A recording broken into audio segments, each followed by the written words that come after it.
திருப்பெயரை நோக்கி கூப்பிடுகிற எங்களோடு பிரசன்னமாகும். இந்த தண்ணீர் பாவத்தை கழுவி சுத்திகரிப்பதை காட்டவும், இதில் திருமுழுக்கு பெறுகிறவர்கள் மறுபடியும் பிறந்த நித்திய ஜீவனை பெறும்படியும் இதை ஆசீர்வதித்தள்ள வேண்டும் என்று எங்கள் ஆண்டவர் இயேசு கிறிஸ்துவினாய் வேண்டுகிறோம் தந்தையே.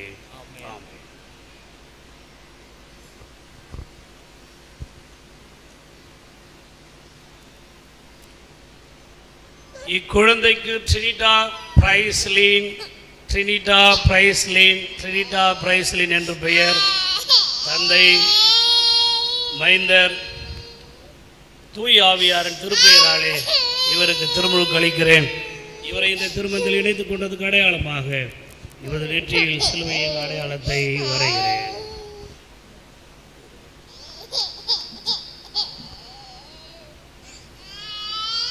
எல்லாம் ஆண்டவர் தாமே உங்களோடு கூட இருந்து நீங்கள் பெற்றுக்கொண்ட இந்த நம்பிக்கையில் நீங்களும் உங்கள் பிள்ளையும் உறுதியோடு இருந்து நிலை வாழ்வை பெற்றுக்கொள்ள இறைவர் உங்களை ஆசீர்வதித்து காப்பாராக.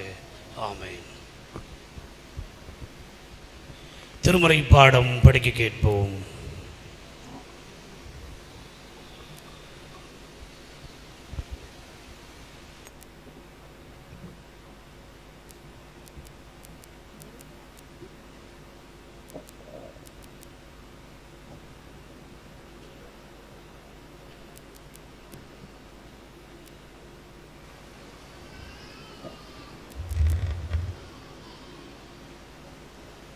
மாறி மாறி வாசிக்க தெரிந்து கொள்ளப்பட்ட சங்கீதம் 32.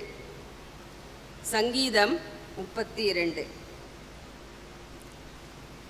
எவனுடைய மீறுதல் மன்னிக்கப்பட்டதோ, எவனுடைய பாவம் மூடப்பட்டதோ அவன் பாக்கியவான். எவனுடைய அக்கிரமத்தை கர்த்தர் எண்ணாதிருக்கிறாரோ, எவனுடைய ஆவியில் கபடம் இல்லாதிருக்கிறதோ அவன் பாக்கியவான். நான் அடக்கி வைத்த மட்டும் நித்தம் என் கதறுள்ளதனாலே என் எலும்புகள் உலர்ந்து போயிற்று. இரவும் பகலும் என் மேல் உன்னுடைய கை பாரமாயிருந்ததினால் என் சாரம் உஷ்ண காலம் வறட்சி போல வறண்டு போயிற்று. நான் என் அக்கிரமத்தை மறைக்காமல் என் பாவத்தை உமக்கு அறிவித்தேன். என் மீறுதல்களை கர்த்தருக்கு அறிக்கையிடுவேன் என்றேன்.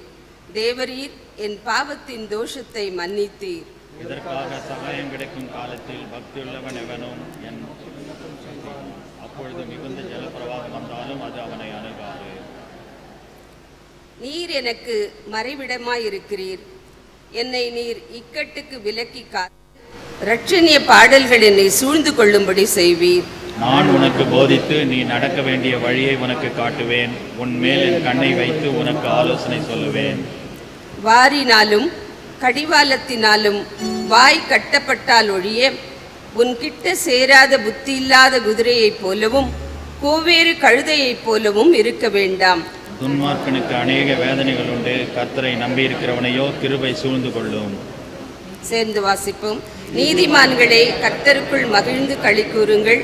செம்மையான இருதயம் உள்ளவர்களே, நீங்கள் எல்லாரும் ஆனந்த முழக்கமிடுங்கள். பாடம் முடிந்தது. கிறிஸ்துவுக்கே மகிமை உண்டாவதாக.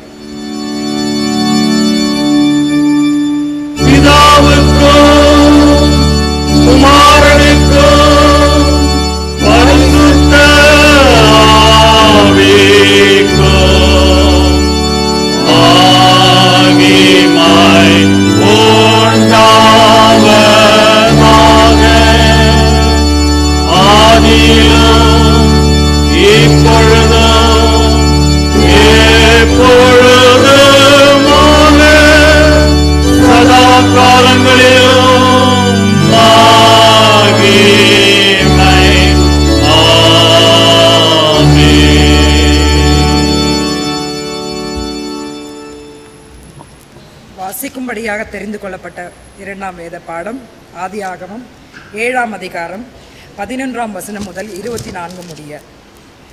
நோவாவுக்கு 600 வயதாகும் வருஷம் 2ஆம் மாதம் 17ஆம் தேதியாகிய அந்நாளிலே மகா ஆழத்தின் ஊற்றுக்கண்கள் எல்லாம் பிளந்தன, வானத்தின் மதகுகளும் திறவுண்டன. 40 நாள் இரவும் பகலும் பூமியின் மேல் பெருமழை பெய்தது. அன்றைய தினமே நோவாவின் குமாரராகிய சேமும் காமும் யாப்பேத்தும் அவர்களுடனே கூட நோவாவின் மனைவியும் அவன் குமாரன் 3 மனைவிகளும் பேழைக்குள் பிரவேசித்தார்கள். அவர்களோடு ஜாதி ஜாதியான சகலவித காட்டு மிருகங்களும் ஜாதி ஜாதியான சகலவித நாட்டு மிருகங்களும், பூமியின் மேல் ஊறுகிற ஜாதி ஜாதியான சகலவித ஊரும் பிராணிகளும், ஜாதி ஜாதியான சகலவித பறவைகளும், பலவிதமான சிறகுள்ள சகலவித பட்சிகளும் பிரவேசித்தன. இப்படியே ஜீவ சுவாசமுள்ள மாம்ச ஜந்துக்கள் எல்லாம் ஜோடு ஜோடாக நோவாவினிடத்தில் பேழைக்குள் பிரவேசித்தன. தேவன் அவனுக்கு கட்டளையிட்டபடியே ஆணும் பெண்ணுமான சகலவித மாம்ச ஜந்துக்களும் உள்ளே பிரவேசித்தன. அப்பொழுது கர்த்தர் அவனை உள்ளே விட்டு கதவை அடைத்தார். ஜலப்பிரயாணம் 40 நாள் பூமியின் மேல் உண்டான போது ஜலம் பெருகி பேழையை கிளம்ப பண்ணிற்று. அது பூமியின் மேல் மிதந்தது. ஜலம் பெருவெள்ளமாகி பூமியின் மேல் மிகவும் பெருகிற்று. பேழையானது ஜலத்தின் மேல் மிதந்து கொண்டிருந்தது. ஜலம் பூமியின் மேல் மிகவும் அதிகமாய் பெருகினதனால் வானத்தின் கீழ் எங்குள்ள உயர்ந்த மலைகள் எல்லாம் மூடப்பட்டன. மூடப்பட்ட மலைகளும் மேலாய் 15 முழ உயரத்திற்கு ஜலம் பெருகிற்று. அப்பொழுது மாம்ச ஜந்துக்களாகிய பறவைகளும் நாட்டு மிருகங்களும் காட்டு மிருகங்களும் பூமியின் மேல் ஊறும் பிராணிகள் யாவும் எல்லா நரஜீவன்களும் பூமியின் மேல் சந்தரிக்கிறவைகள் யாவும் மாண்டன. வெட்டாந்தரையில் உண்டான எல்லாவற்றிலும் நாசியிலே சுவாசமுள்ளவைகள் எல்லாம் மாண்டு போயின. மனுஷர் முதல் மிருகங்கள் ஊறும் பிராணிகள் ஆகாயத்து பறவைகள் பரியந்தமும் பூமியிலே இருந்த உயிருள்ள வஸ்துக்கள் யாவும் அழிந்து அவைகள் பூமியில் இராதபடிக்கு நிக்கிரமாயின. நோவாவும் அவனோடு கூட இருந்த பேழையில் உயிர்களும் மாத்திரம் காக்கப்பட்டன. ஜலம் பூமியின் மேல் 150 நாள் மிகவும் பிரவாகித்து கொண்டிருந்தது. வாசிக்கும்படியாக தெரிந்து கொண்ட பகுதி வாசித்து முடித்தாயிற்று. கர்த்தருக்கு மகிமை உண்டாதாக. ஆமென்.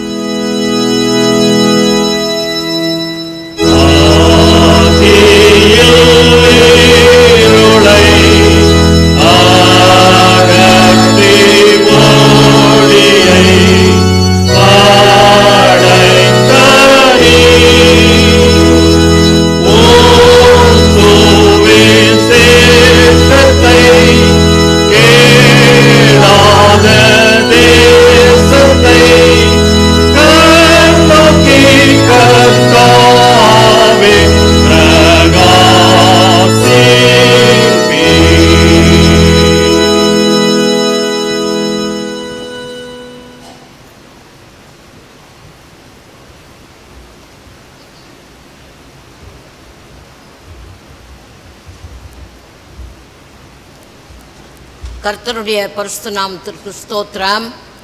இந்த ஓய்வு நாளுக்கென்று வாசிக்க தெரிந்து கொள்ளப்பட்ட வேத பகுதி 1 பேதுரு 3ஆம் அதிகாரம் 18 முதல் 22 வரை வாசிக்க கேட்போம். 1 பேதுரு 3ஆம் அதிகாரம் 18 முதல் 22 வரை. ஏனெனில் கிறிஸ்துவும் நம்மை தேவனிடத்தில் சேர்க்கும்படி அநீதியுள்ளவர்களுக்கு பதிலாக நீதியுள்ளவர்களாய் பாவத்தின் நிமித்தம் ஒரு தரம் பாடுபட்டார். அவர் மாம்சத்திலே கொலையுண்டு ஆவியிலே உயிர்ப்பிக்கப்பட்டார். அந்த ஆவியிலே அவர் போய் காவலில் உள்ள ஆவிகளுக்கு பிரசங்கித்தார். அந்த ஆவிகள் பூர்வத்திலே நோவா பேழையை ஆயத்தம் பண்ணும் நாட்களிலே தேவன் நீடிய பொறுமையோடே காத்திருந்த போது கீழ்ப்படியாமற் போனவைகள் அந்த பேழையிலே சிலராகிய 8 பேர் மாத்திரம் பிரவேசித்து ஜலத்தினாலே காக்கப்பட்டார்கள். அதற்கு ஒப்பனையான ஞான ஸ்நானமானது மாம்ச அழுக்கை நீக்குதலாய் இராமல் தேவனை பற்றும் நல் மனசாட்சியின் உடன்படிக்கையாய் இருந்து இப்பொழுது நம்மையும் இயேசு கிறிஸ்துவினுடைய உயிர்த்தெழுதலினால் ரட்சிக்கிறது. அவர் பரலோகத்திற்கு போய் தேவனுடைய வலது பாரசத்தில் இருக்கிறார். தேவ தூதர்கள் அதிகாரங்களும் வல்லமைகளும் அவருக்கு கீழ்ப்பட்டிருக்கிறது. வாசிக்க வேண்டிய வேத பகுதி வாசித்து முடிந்தாயிற்று. கர்த்தருக்கே மகிமை உண்டாவதாக. ஆமேன்.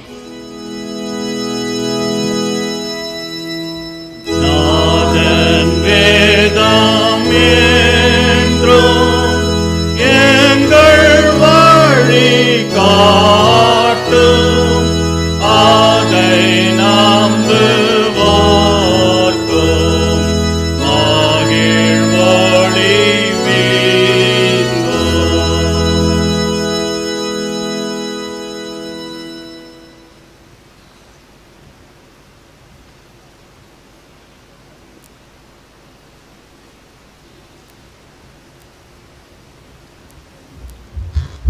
இன்றைய நாளுக்காய் வாசிக்க தெரிந்து கொள்ளப்பட்ட சுவிசேஷ பாகம் அது யோவான் எழுதின சுவிசேஷம் 3ஆம் அதிகாரம் வசனங்கள் 1 முதல் 8 வரை. யோவான் 3:1 முதல் நான் வாசிக்கின்றேன். யூதருக்குள்ளே அதிகாரியான நிக்கதேமு எனப்பட்ட பரிசேயன் ஒருவன் இருந்தான். அவன் ராக்காலத்திலே இயேசுவினிடத்தில் வந்து, ரபி, நீர் தேவனிடத்திலிருந்து வந்த போதகர் என்று அறிந்திருக்கிறோம். ஏனெனில் ஒருவனும் தன்னுடனே தேவன் இராவிட்டால் நீர் செய்கிற இப்படிப்பட்ட அற்புதங்களை செய்ய மாட்டான் என்றான். இயேசு அவனுக்கு பிரதியுத்தரமாக, ஒருவன் மறுபடியும் பிறவாவிட்டால் தேவனுடைய ராஜ்யத்தில் காண மாட்டான் என்று மெய்யாகவே மெய்யாகவே உனக்கு சொல்லுகிறேன் என்றார். அதற்கு நிக்கதேமு, ஒரு மனுஷன் முதிர் வயது இருக்கையில் எப்படி பிறப்பான்? அவன் தன் தாயின் கற்பத்தில் 2ஆம் தரம் பிரவேசித்து பிறக்கக்கூடுமோ என்றான். இயேசு பிரதியுத்தரமாக, ஒருவன் ஜலத்தினாலும் ஆவியினாலும் பிறவாவிட்டால் தேவனுடைய ராஜ்யத்தில் பிரவேசிக்க மாட்டான் என்று மெய்யாகவே மெய்யாகவே உனக்கு சொல்லுகிறேன். மாம்சத்தினால் பிறப்பது மாம்சமாயிருக்கும், ஆவியினால் பிறப்பது ஆவியாயிருக்கும். நீங்கள் மறுபடியும் பிறக்க வேண்டும் என்று நான் உனக்கு சொன்னதை குறித்து அதிசயப்பட வேண்டாம். காற்றானது தனக்கு இஷ்டமான இடத்தில் வீசுகிறது, அதன் சத்தத்தை கேட்கிறாய், ஆகிலும் அது என்ன இடத்திலிருந்து வருகிறதென்றும் என்ன இடத்திற்கு போகிறதென்றும் உனக்கு தெரியாது. ஆவியினால் பிறந்தவன் எவனோ அவனும் அப்படியே இருக்கிறான் என்றார் என்பதை வாசிக்க தெரிந்து கொள்ளப்பட்ட வேத பகுதி வாசித்தாயிற்று. கிறிஸ்துவே உமக்கு மகிமை உண்டாவதாக.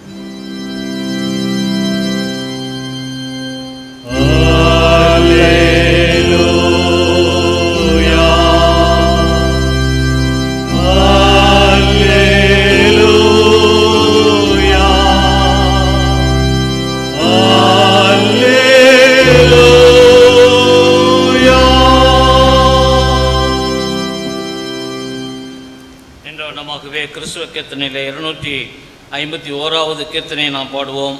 ஞானஸ்தானமே மா ஞான திரவியமே என்ற அந்த பாடலை பாடுகிற வேளையில் முதல் திருப்பணி கொடை சேகரிக்கப்படும்.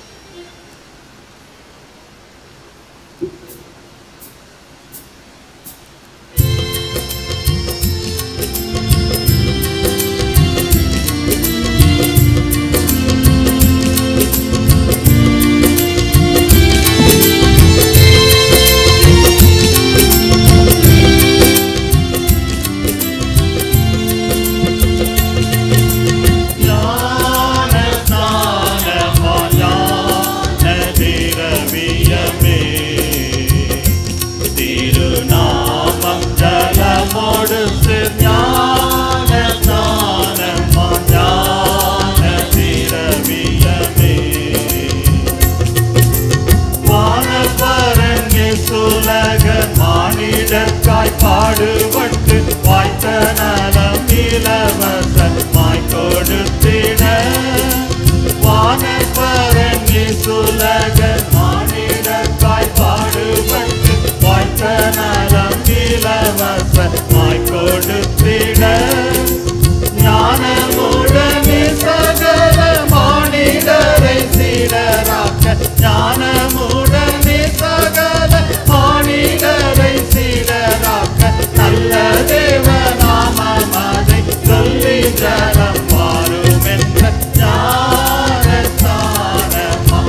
ஞானமாய் கொடுத்திட ஞானமுடனே சகல மானிடரை சீடராக்க ஞானமுடனே சகல மானிடரை சீடராக்க நல்ல தேவ நாமம் அதை சொல்லி ஜனம் வாரும் என்ற ஞான ஞானமா ஞான திரவியமே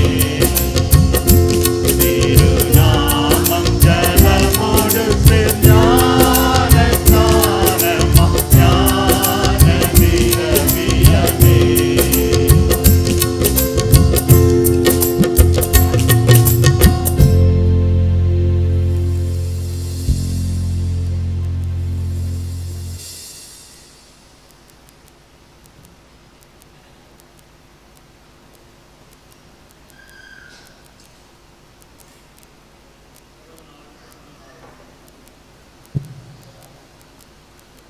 இந்த வாரத்தில் பிறந்த நாளை திருமண நாளை காணுகிற பிள்ளைகளுடைய குடும்பங்களுடைய பெயர்களை வாசிக்கிறேன். 9ஆம் தேதி துவங்கி 15ஆம் தேதி முடிய 9ஆம் தேதி திரு பி டியூக் சாலமோன், திருமதி சங்கீதா, திருமதி நான்சி ராஜகுமாரி, செல்வி ரேச்சல் ரேணுகா. 10ஆம் தேதி திருமதி சாரா பூம்ஸ்ட்ரா, திருமதி டி அனிதா ரெபேக்கா, செல்வி ஐ கெட்சியால், செல்வி பி ஜெபப்பிரியா அகஸ்டி, திரு ஜே ஆலன் கீர்த்தி, செல்வி எஸ் விஜித்ரா, திரு பால் ரவிக்குமார். 11ஆம் தேதி செல்வி ஏஞ்சலின் பிளஸ்ஸி ரஞ்சித், செல்வி ஆர் கிரேசியா, பிரின்ஸ்லின் ரூஃபஸ், திரு எஸ் ஏ இம்மானுவேல், திருமதி எஸ் ஜோதிகா, திருமதி பேட்ரிஷியா ஆத்தர், திருமதி ஜெயா கனகராஜ். 12ஆம் தேதி திரு கே ஆதித்தன் தவமணி, திருமதி ரெபேக்கா ராமு, திரு ராஜன் பாபு, திருமதி ஜோஸ்பின் ஆனந்தராஜ், திரு விஜி ராஜன், திரு ஜே ஜான் மேத்யூ, திரு எம் டேனியல். 13ஆம் தேதி திரு சாம்சன் சைமன், திருமதி தேவகுமாரி, செல்வி எஸ் ஆனி பிரியங்கா, செல்வன் பி பரத் ராஜ், செல்வி பவித்ரா மேக்லின் கருணாவதி, திரு மோசஸ் ராஜ். 14ஆம் தேதி திரு மனோஜ் ஐசன், திரு ஒய் ராபின்சன், திரு எஸ்வி ஆல்வின் ஜெயக்குமார், திரு ஜே தேவதாசன், செல்வன் ஆர் ரக்ஷன் ராஜ், திரு ஜோசப் ஜெயகரன். 15ஆம் தேதி திருமதி சுமித்ரா சாமுவேல், திருமதி கே மார்த்தாள் மாலதி, திரு டி சாமுவேல், திரு லாசரஸ் ராஜவேலு, திரு ரோஷன் ராஜ், செல்வி ஆர் செரினா ஜாஸ்மின், செல்வி ஜேமியாள் இன்பராணி, திரு டைமன் ராஜ், செல்வி பிரியதர்ஷினி, திரு செந்தில் ஜெபக்குமார், செல்வி ரியா ஆகியவர்கள் இந்த வாரத்தில் தங்களுடைய பிறந்த நாளை காண இருக்கிறார்கள். இவர்களை திருச்சபையாக வாழ்த்துகிறோம். திருமண நாளை காணுகிற குடும்பங்களின் பெயர்களை வாசிக்கிறேன். 9ஆம் தேதி திருமதி சூனா பிரான்சிஸ், 11ஆம் தேதி Thiru V S Kanagaraj and Thirumathi Elizabeth, Thirumathi Esther Sulochana, Thiru D Adams Anderson and Thirumathi Deborah Sharlene Nandhini. 12ஆம் தேதி Thiru A John and Thirumathi J Ruby Stella Mary. 13ஆம் தேதி திருமதி புஷ்பராணி ஜெரமியா. 14ஆம் தேதி திருமதி மேரி புகழரசி வாட்சன். 15ஆம் தேதி Thiru Sunil James Isaac and Thirumathi Sheela Jasmine. Doctor Ebenezer Rajadurai and Thirumathi Rebecca இவர்களையும் திருச்சபையாக வாழ்த்துகிறோம்.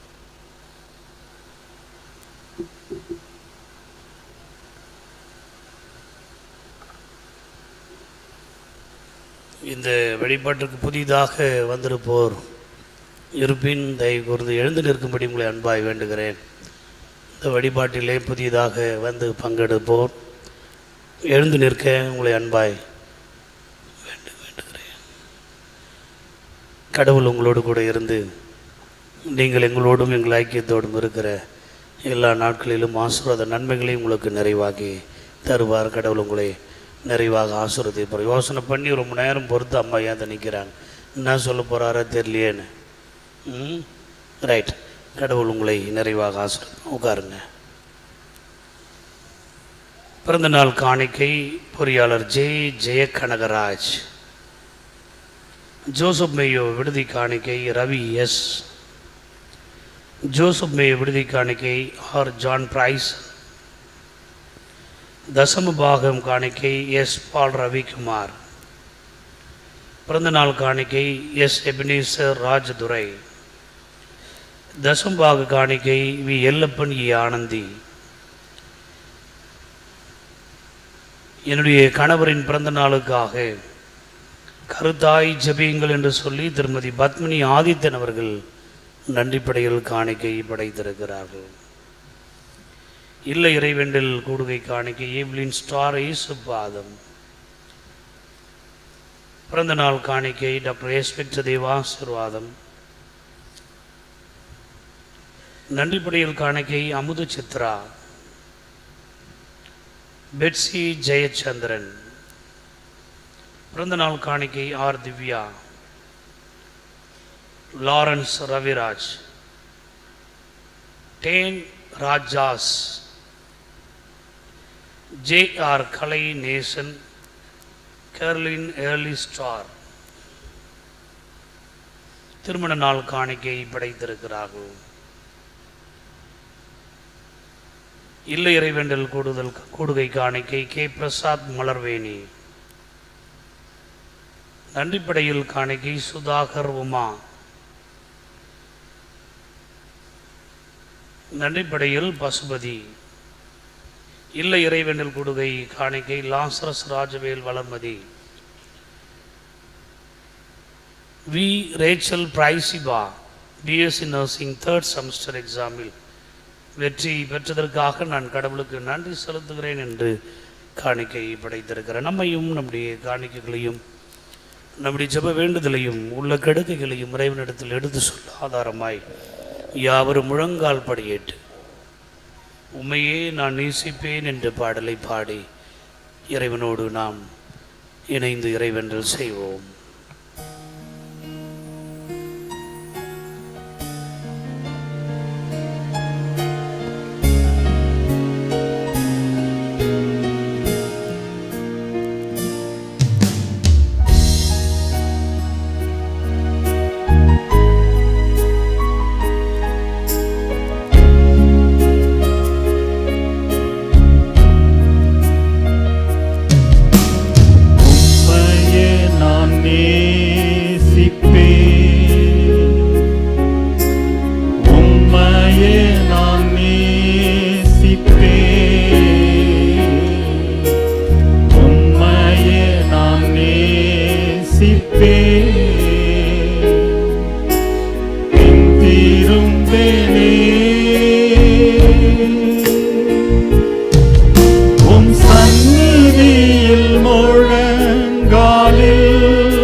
துன்பமே வந்தாலும்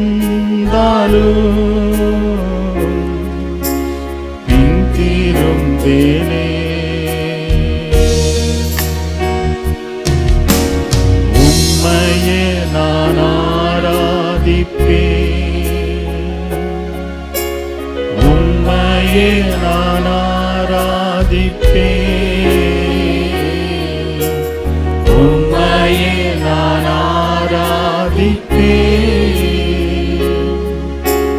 பின்திரும்பேனே. உம் சந்நிதியில் முழங்காலில் நின்று உம் பாதையில் நான் நடந்திட்டால் இன்னும் துன்பமே வந்தாலும் திரும்பேனே. உம் சந்நிதியில் முழங்காலில் நின்று உம் பாதையில் நான் நடந்திட்டால் இன்னும் துன்பமே வந்தாலும்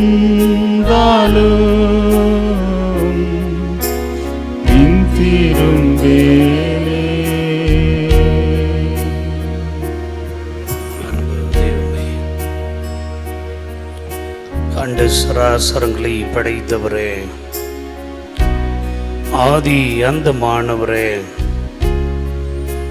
எங்களை அடைத்தவரே, அபிஷேகித்தவரே, அடையாளம் கண்டு அனுதினம் வழி நடத்துகிறவரே, ஆற்றுப்படுத்துகிறவரே, அணைத்து கொள்ளுபவரே, எங்களை அழைத்து வந்து அமர செய்திருக்கிறவரே, உம்மை நாங்கள் துதிக்கிறோம் ஆண்டவரே. உம் திருப்பெயரை நாங்கள் உம்மிடத்தில் இருந்து பெற்றுக்கொள்ளுகின்ற அருளால் ஆற்றலால் உச்சரித்து உமக்கு நன்றி செலுத்துகிறோம் ஆண்டவரே. உம் கிருபை எவ்வளவு பெரியது, உம்முடைய ஆசீர்வாதம் எவ்வளவு பெரியது என்பதை நாங்கள் ருசி பார்த்திருக்கிறோம் ஆண்டவரே. இதோ இந்த வழிபாட்டிலே வந்திருக்கிற நம்முடைய பிள்ளைகளை ஒவ்வொருவரையும் நீர் கண்ணோக்கி பாரும் ஆண்டவரே. திருமுழுக்கின் வழியாக இணைந்தும் குழந்தையை நீர் ஆசீர்வதியும். வாக்கு கொடுத்திருக்கிற பெற்றோர்களையும் அந்த வாக்கை வழிமுடிந்திருக்கிற திருச்சபை உறவுகளையும் ஆண்டவரிடத்தில் என்ன வார்த்தையை வாக்கை கொடுத்தோமோ அந்த வாக்கு நிறைவேறும்படியாய் வாழுகிற வாழ்க்கையை நீர் எங்களுக்கு தர வேண்டுமாய் இடத்தில் மன்றாடுகிறோம் ஆண்டவரே. இதோ உம்முடைய பாதத்தில் எங்களுக்காய் கருத்தாய் வேண்டிக் கொள்ளுங்கள். எங்கள் கஷ்டங்கள் பாரங்கள் வெகு சுமையாய் இருக்கிறது. எங்கள் மனதில் நிம்மதி இல்லை, எங்கள் வாழ்வில் இன்பம் இல்லை. அனுதினமும் நாங்கள் அல்லல் படுகிறோம், அவதி உறுகிறோம், அழுகிறோம், அங்கலாய்க்கிறோம் என்று உம்முடைய திருப்பாதத்திலே வந்து முழங்கால் படிட்டு இருக்கிற நம்முடைய பிள்ளைகளை நீர் கண்ணோக்கி பாரும் ஆண்டவரே. 2 இருக்கைகளுக்கு முழங்கால் மேடையும் ஒரு நல்ல சிலுவையையும் இருக்கைக்கு பொருத்தனையாய் செய்து கொடுத்த ஆமோஸ் மகனை நீர் ஆசீர்வதியும். இதோ இந்த திரு அவையிலே ஆண்டவரே வந்து அமர்ந்திருக்கிற பிள்ளைகள், முழங்கால் படிட்டு இருக்கிற பிள்ளைகள், முதல் முறையாக இந்த வழிபாட்டிற்கு வந்திருக்கிற பிள்ளைகளை நீர் கண்ணோக்கி பாரும் ஆண்டவரே. இன்று மாலை நடக்க இருக்கின்ற திடப்படுத்தல் வழிபாட்டை எங்கள் பேராயரின் வாயிலாக நிறைவேற்றப்பட போகின்ற திருவிருந்தை ஆண்டவர் நீர் ஆசீர்வதித்தருள வேண்டுமாய் இடத்திலே மன்றாடுகிறோம் சுவாமி. யாரிடம் செல்வோம் இறைவா, வாழ்வு தரும் வார்த்தை உம்மிடத்தில் அல்லவா உள்ளது. உம்மை தேடி வந்திருக்கிறோம் ஆண்டவரே. நீர் எங்களை ஆசீர்வதியும். உம்முடைய திருக்கரத்தில் எங்கள் வேண்டுதல்களை எடுத்து வைக்கிறோம் ஆண்டவரே. உங்கள் கண்கள் எங்களை காணுகிறது, உம்முடைய செவிகள் எங்கள் குரலை கேட்கிறது. உள்ளம் உணர்ந்து உடைந்து போன உள்ளத்தை நீர் உருவாக்கி வருகிறீர் என்று சொல்லி நாங்கள் விசுவாசித்து உமக்கு நன்றி செலுத்துகிறோம் ஆண்டவரே.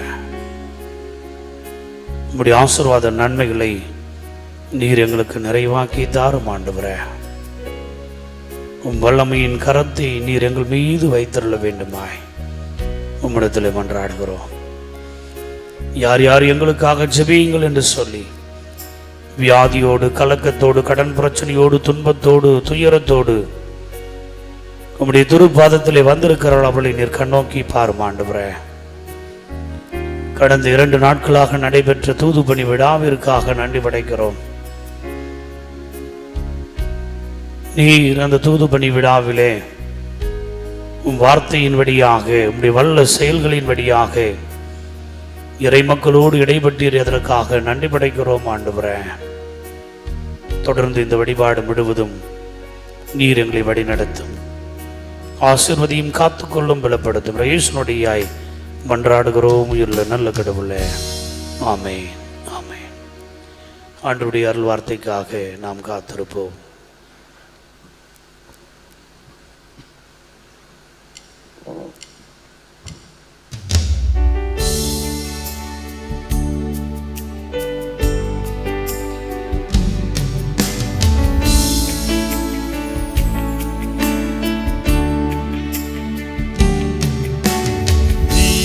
தண்ணீர் நீரே தாகம் தீர்க்கும்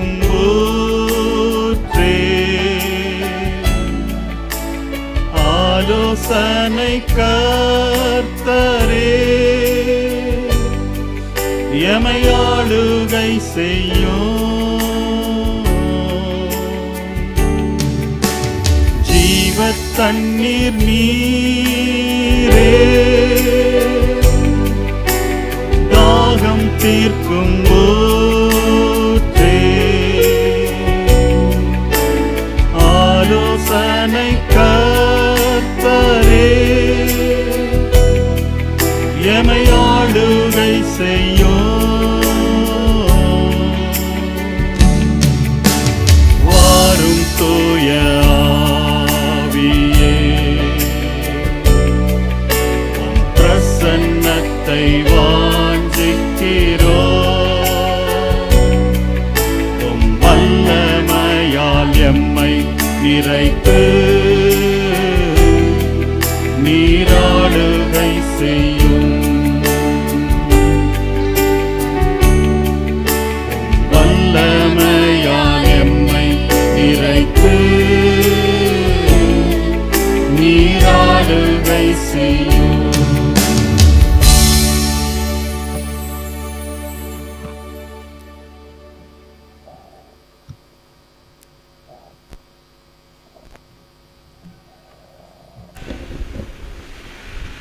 உம்முடைய வல்ல கரத்தினால் எங்களை தாங்கி நிர்வடி நடத்தும். எளியவன் என்னை மறைத்து கொள்ளும் நீரே வெளிப்படும். இயேசுனுடையாய் மன்றாடுகிறேன் உள்ள நல்ல கடவுளே, ஆமென்.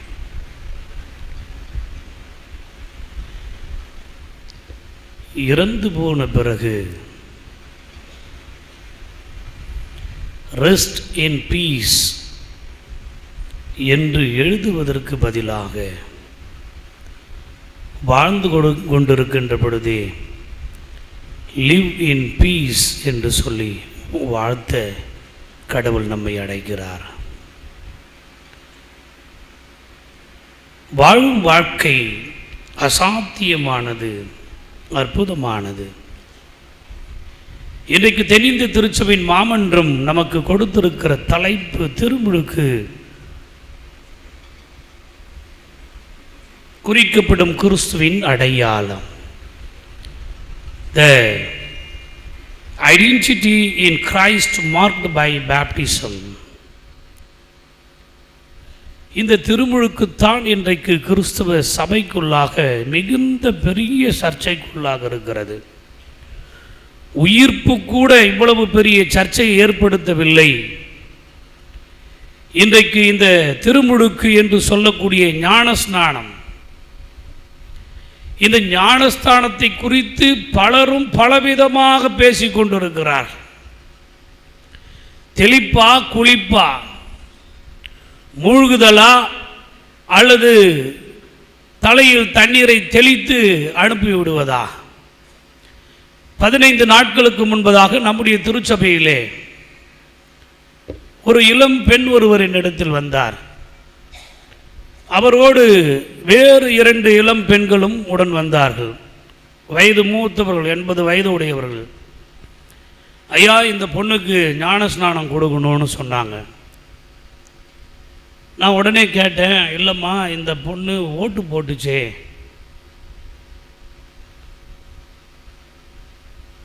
போட்டியாம்மா? ஆமாம் போட்டேன். ஏற்கனவே ஞான ஸ்நானம் எடுத்தியா? எடுத்தேன்.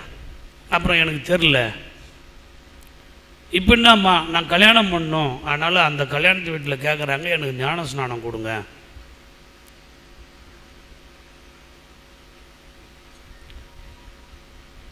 பிறகு நம்முடைய திருச்சபையினுடைய பதிவேடுகளை எடுத்து வர சொல்லி அந்த பேர், எந்த அட்டை, எந்த நாளில் திருமுழுக்கு பெற்றார், யாரிடத்தில் திருமுழுக்கு பெற்றார் என்பதையெல்லாம் கண்டுபிடித்து பிறகு அவரிடத்தில் சொன்னேன். அதற்கு 2 அம்மாமார்கள் அவருக்கு கூடவே வருகிறார்கள். ஐயா ஞான ஸ்நானம் கொடுங்க. அப்படியானால் இன்றைக்கு பல ஆண்டு காலமாய் கிறிஸ்தவர்களாக இந்த திருச்சபையில் இருந்து கொண்டிருக்கிற அந்த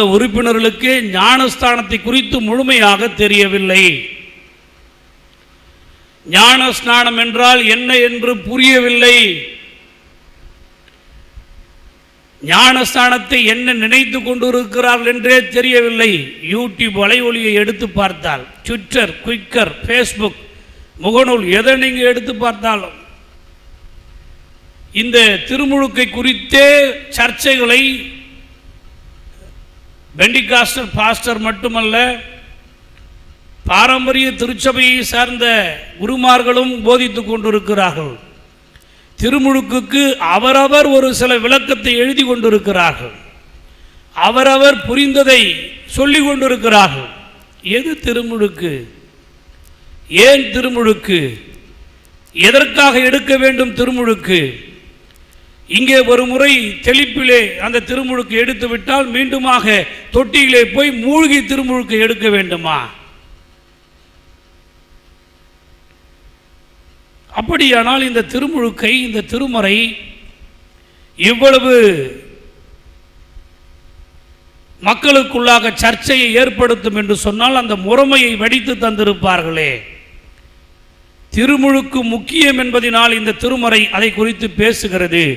அந்த திருமுழுக்கின் முறைமை என்பது முக்கியமில்லை, திருமுழுக்குத்தான் முக்கியம் என்பதனால் அந்த திருமுழுக்கை வலிவாக இந்த திருமறை எடுத்து வைக்கிறது. இன்றைக்கு தென்னிந்திய திருச்சபையின் மாமன்றத்தின் ஹேண்ட்புக்கிலே தொடக்க நூல் 11ஆம் அதிகாரம் என்று பிழையாக அச்சடித்து விட்டார்கள்.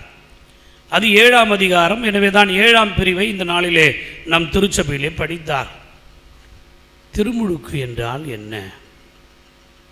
நோவாவிலே திருமுழுக்கு தொடங்குகிறது என்று சொல்லுவது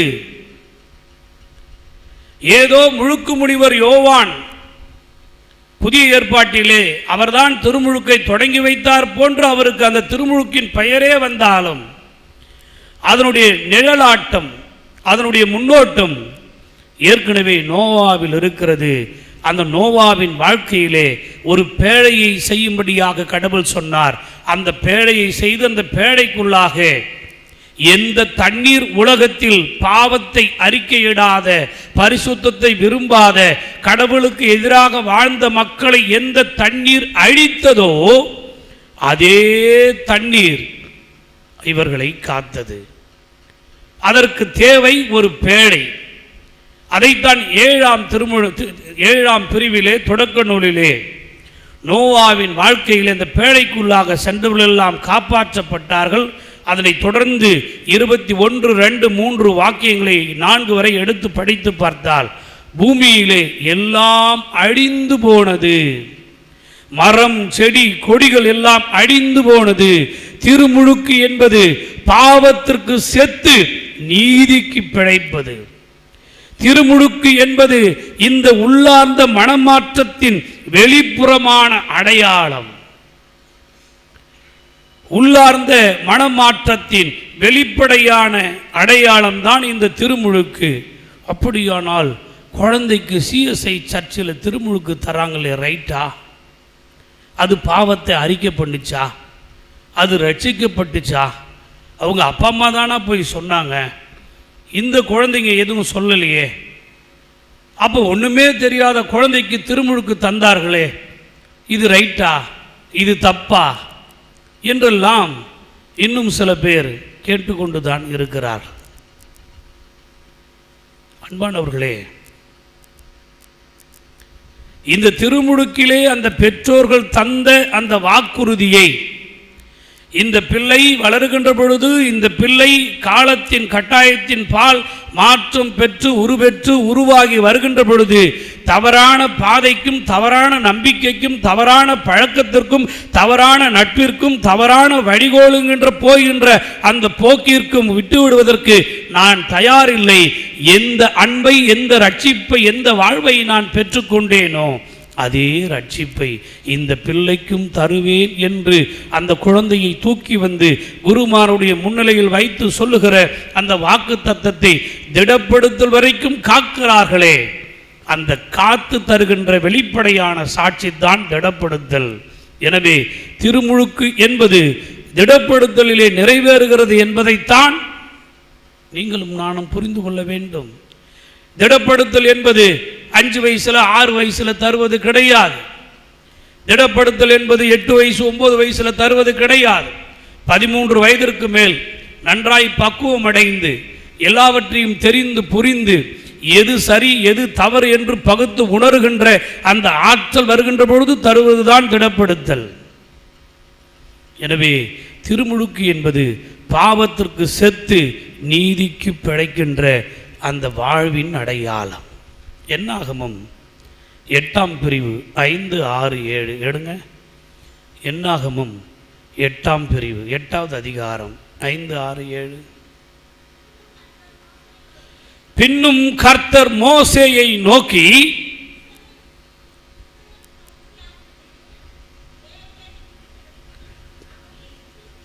கொஞ்சம் நல்ல சத்தமாக படிக்கிறவங்க கொஞ்சம் எனக்கு, ஏன்னா இந்த ஃபேன் காற்றுல நீங்கள் படிக்கிறது எனக்கு கேட்காது. அந்த மைக்கை வச்சுக்கின்னு கொயரில் இருக்கிறீங்க, தயவுசெய்து அந்த மைக்கை போட்டு கொஞ்சம் படிங்க. பின்னும் கர்த்தர் மோசேயை நோக்கி, இஸ்ரவேல் சந்ததியார் என்று லேவியரை எடுத்து அவர்களை சுத்திகரிப்பாயாக. அவர்களை சுத்திகரிக்கும்படி அவர்களுக்கு செய்ய வேண்டியதாவது அவர்கள் மேல் சுத்திகரிக்கும் ஜலத்தை தெளிப்பாயாக. யாருக்கு சொல்லுகிறார் கடவுள்? மோசேவுக்கு சொல்லுகிறார். அங்கே நோவாவின் காலத்திலே பழைய படைப்புகள், மரம், செடி, கொடி, பாவம் புறையோடி போன அனைத்து படைப்புகளுமே அங்கே அழிந்து போனது. இனி வருகின்ற புதிய படைப்பின் அடையாளமாக அவருடைய புத்திரர்கள், அதற்கு பிறகு தோன்றுகின்ற புல், அதற்கு பின் தோன்றுகின்ற மரங்கள், அதற்கு பின் தோன்றுகின்ற செடிகள், கொடிகள் பாவமில்லாத புனிதமாக்கப்பட்டதாக மறுவாழ்வு பெற்றதாக மாறுகிறது. செடி புனிதம் என்பதல்ல, மரம் புனிதமானது என்பதல்ல, மீண்டுமாக ஒரு புதிய உயிர், புத்துயிர் பிறக்கிறது. அந்த புதிய வாழ்வு அதற்கு பிறக்கிறது என்று சொல்லுவதற்காகத்தான் அங்கே பேழை என்பது திருமுழுக்கின் அடையாளமாக, யாரெல்லாம் இந்த திருமுழுக்கின் அடையாளத்திற்குள் நுழைகிறீர்களோ, இந்த திருமுழுக்கின் அழைப்பிற்குள் தங்களை ஐக்கியமாக்கி கொள்ளுகிறீர்களோ, இந்த மனமாற்றத்தின் வாழ்க்கைக்கு தங்களை உட்படுத்தி கொள்ளுகிறீர்களோ, அவர்களை எல்லாம் காக்கின்ற ஒரு பேழையாக திருமுழுக்கு இந்த உலகத்தில் இருக்கிறது. இந்த உலகம் என்னும் பெரும் கடல் பாவ கடலாய் இருக்கிறது. இந்த பாவ கடலில் இருந்து உங்களை காக்க வேண்டும் என்று சொன்னால் திருமுழுக்கு என்னும் ஒரு பெரும் பேழையை அதற்குள்ளாக நீங்கள் ஏற்றுக்கொண்டு, யார் ஏற்றுக்கொண்டது? பரிசுத்தத்தை. எதை ஏற்றுக்கொண்டார்கள்? கடவுளின் வார்த்தை ஏற்றுக்கொண்டு நம்பி விசுவாசித்து பேழைக்குள் போங்கள் என்று சொன்ன உடனே பேழைக்குள்ளாக யாரெல்லாம் வந்தார்களோ அவர்கள் காக்கப்பட்டார்கள். எள்ளி நகையாடியவர்கள், இதுவரை மண்ணிலே மழை வரவில்லை, மழையே வரப்போவதில்லை, மழையை இதுவரை பார்த்ததில்லை, எங்கோ எப்பொழுதோ மழை வரப்போகிறதாம், அந்த மழையிலே காப்பதற்கு இந்த கப்பலை செய்கிறார்களாம், இந்த கப்பலுக்குள்ளே போகிறவர்களெல்லாம் காப்பாற்றப்படுவார்களாம். அப்படி காப்பாற்றப்படுவார்கள் என்று சொல்வதற்கு இதுவரை மண்ணில் மழை இல்லை, கடல் கடலாக இருக்கிறது, ஆறு ஆறாக இருக்கிறது, குளம் குட்டைகள் எல்லாம் ஆங்காங்கே சின்ன சின்ன நீர் திட்டுகளாக இருக்கிறது. எப்பொழுது மழை வருவது, எப்பொழுது பேழை மிதக்குவது, எப்பொழுது மனிதன் காக்கப்படுவது என்று எள்ளி நகையாடினார்கள். இந்த உலகம் எது வேண்டுமானாலும் சொல்லிக்கொள்ளட்டும், இந்த உலகம் எப்படி வேண்டுமானாலும் பேசிக்கொள்ளட்டும். நோவா புதல்வர்கள், அவருடைய மனைவிமார்கள் நம்பினார்கள், விசுவாசித்தார்கள், ஏற்றுக்கொண்டார்கள்.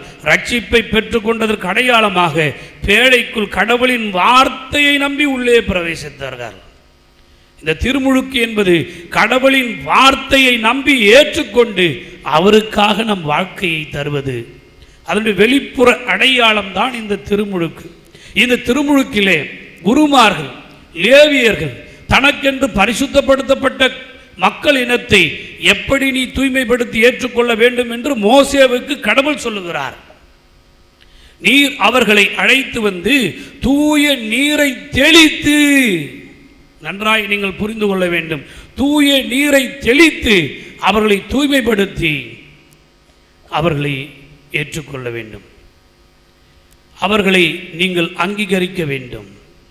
1455ஆம் ஆண்டு 1455 சற்றேறக்குரிய தூத்துக்குடி மாவட்டங்களிலே இருந்த கத்தோலிக்க மிஷனரிமார்கள் எல்லாம் ஒவ்வொரு நாளும் அந்த கடற்கரை ஓரத்திலே வந்து, பாவிகளே மனம் மாறுங்கள், உங்களை பரிசுத்தமாக்கிக் கொள்ளுங்கள் என்று சொல்லி அவர்களுக்கு ஆண்டவருடைய வார்த்தைகளை சொன்னார்கள். அப்படி ஆண்டவருடைய வார்த்தைகளை சொன்ன உடனே 20,000 பேர் ஒரே நாளில் ஆண்டவரை ஏற்றுக்கொள்வோம் என்று சொல்லி அவரிடத்தில் வந்தார்கள். இந்த 20,000 பேருக்கும் ஒரே ஒரு அன்றைக்கு இருந்த அந்த நற்செய்தியாளர் மிஷனரி ஞானசானம் முங்கி முங்கி முழுக்கி முழுக்கி எடுக்க வேண்டும் என்று சொன்னால் அவர் கதை என்னவாகி இருக்கும்? 20,000 பேருக்கு ஒருவரே அன்றைக்கு முழுங்கி முழுகி ஞானஸ்தானத்தை கொடுத்திருக்க முடியுமா? எனவே அவர் என்ன செய்தார்? கடலிலே இறங்கி கடலுக்கு எதிரிலே அந்த கரையிலே மக்களை எல்லாம் நிற்க சொன்னார். அவருடைய கரங்களை வைத்து தண்ணீரை எடுத்து, இயேசு கிறிஸ்துவின் நாமத்தினால் மட்டுமல்ல, தந்தை மைந்தர் தூய ஆவியாரின் திருப்பெயராலே உங்களுக்கு திருமுழுக்கு அளிக்கிறேன் என்று சொல்லி 3 முறை அந்த தண்ணீரை தெளித்தார். அந்த தண்ணீரை தெளித்து யார் தலை மீதெல்லாம் அந்த தண்ணீர் விழுந்ததோ, துளிகள் விழுந்ததோ, அவர்கள் திருமுழுக்கு பெற்றவர்களாக அப்படியே ஒதுங்கி நின்று அங்கே இன்னும் இருக்கிற தன்னால்வரிடத்திலே அவருடைய பெயர்களை கொடுத்து அவருடைய பட்டியலை தயார் செய்தார்கள். யார் மீதெல்லாம் தண்ணீர் படவில்லையோ, வெளியிலே தூரத்தில் இருந்தார்களோ, அவர்கள் மீண்டுமாக அந்த இடத்திற்கு வந்து நிற்கிறார்கள். மீண்டுமாக கடலில் இருந்து தண்ணீர் எடுத்து தெளிக்கிறார். அந்த தெளித்த அந்த தண்ணீர் அவர்கள் மீது படுகிறது. அப்படி அவர்கள் மீது பட்டவுடனே அந்த திருமுழுக்கை பெற்றுக்கொள்ளுகிறார்கள். இப்படி 20,000 பேர் அந்த கடற்கரை ஓரத்தில் மீனவ சகோதர சகோதரிகள் அவர்களோடு இணைந்து இன்னும் சில பேர் ஒரே நாளில் திருமுழுக்கு பெற்றார்கள் என்கின்ற வரலாறு இருக்கிறது. பேதுரு பிரசங்கித்தாரே, அப்படி அவருடைய ஒரு பிரசங்கத்தில் 3,000 பேர், அடுத்த பிரசங்கத்தில் 2,000, 5,000 பேர் திருமுழுக்கு எடுத்தார்களே. 5,000 பேருக்கும் இந்த ஒத்த பேதுரு இறங்கி திருமுழுக்கு தந்திருக்க வேண்டும் என்று சொன்னால் எத்தனை முறை மூழ்கி இருக்க வேண்டும், எத்தனை முறை எழுந்திருக்க வேண்டும். எனவே அந்த பேதுரு எப்படி அவர்களுக்கு திருமுழுக்கு கொடுத்தார்? தந்தை மைந்தர் தூய பிதா குமாரன் பரிசுத்தாவின் திருப்பெயராலே அவருக்கு திருமுழுக்கு தருகிறேன் என்று சொல்லி, எப்படி மோசே ஆசாரியர்களை, லேவியர்களை, திருப்பணி விடையாளர்களை, கடவுளுக்கென்று தெரிவு செய்யப்பட்டவர்களை புனிதப்படுத்தி தூய்மைப்படுத்தி அவர்களை பரிசுத்தப்படுத்தி அழைத்து கொண்டாரோ, அதே போன்று தண்ணீரை தெளித்து அவர்களுக்கு திருமுழுக்கு கொடுத்தார். எனவே இந்த திருமுழுக்கு தருவது வாலிப வயதிலா, வயோதிப வயதிலா, சாவதற்கு முன்பதாகவா, அல்லது சிலை வழிபாட்டை விட்டுவிட்டு கிறிஸ்துவுக்கு வருகின்ற பொழுதா என்று யோசிக்கின்ற பொழுது அப்போஸ்தலர் 16ஆம் பிரிவு 14, 15, 16 அந்த இடத்திலே அன்பு தாயார் அப்படி குடும்பத்தோடு வந்து திருமுழுக்கு பெறுகிறார். குடும்பம் என்று சொல்லுகின்ற பொழுது அங்கே குழந்தை இருந்திருக்க வேண்டும்.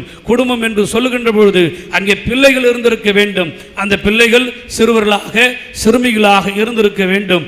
அவர்களுக்கு குடும்பமாக திருமுழுக்கு கொடுக்கிறார்.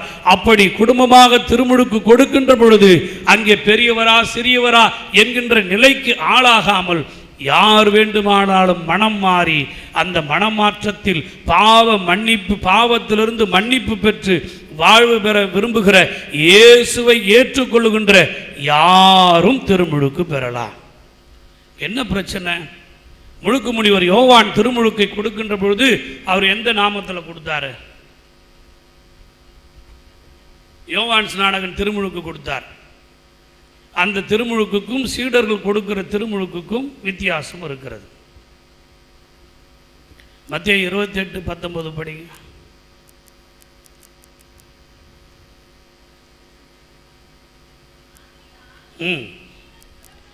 நீங்கள் புறப்பட்டு போய் சகல இனங்களையும் சீடராக்கி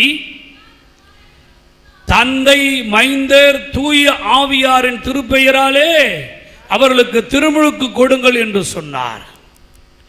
தந்தை மைந்தர் தூய ஆவியாரின் திருப்பெயராலே அவருக்கு திருமுழுக்கு கொடுங்கள். இந்த தந்தை மைந்தர் தூய ஆவியின் பெயரால் முழுக்கு முனிவர் யோவான் திருமுழுக்கு கொடுத்தாரா? முழுக்கு முனிவர் யோவான் கொடுத்த திருமுழுக்கு என்ன? நிறைய யோசிக்கிறீங்களே. யார் பேரில் கொடுத்தாரு?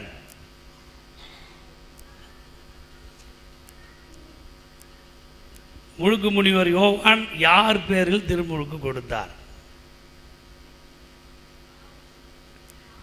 பாவ மன்னிப்புக்கென்று 7 வகையான காரணங்கள் நம்முடைய திருச்சபையின் உறுப்பினர் ஒருவர் 4 நாட்களுக்கு முன்பதாக என்னிடத்தில் வந்தார்.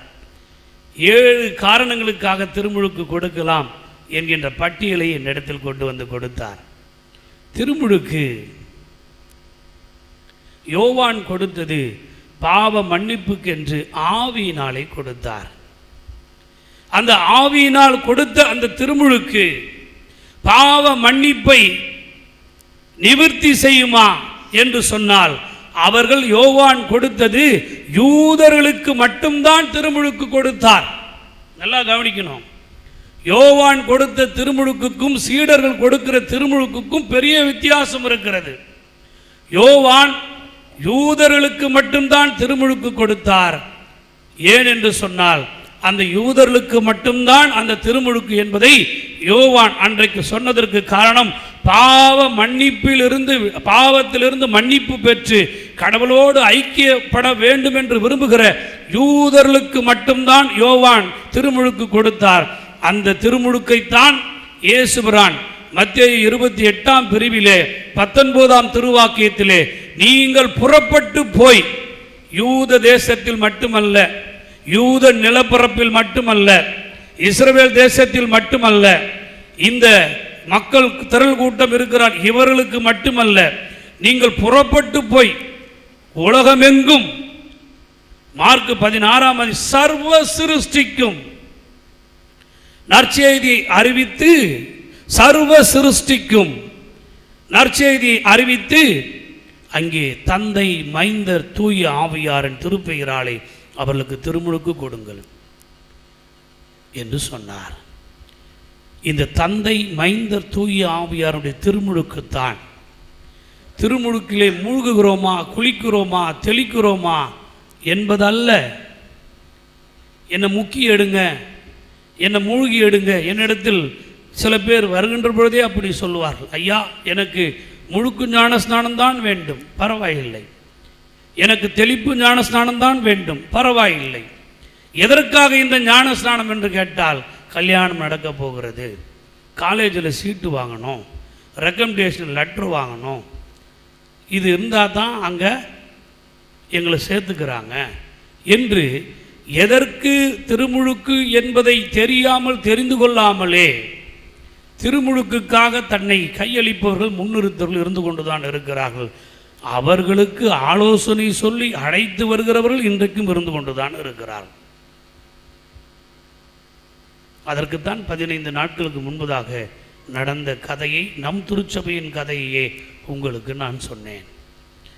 அன்பின் இறை மக்களே, திருப்பாடல் 32 மஸ்கில் என்னும் ராகத்தில் தாவீது பாடிய சங்கீதம்தான் சங்கீதம் 32.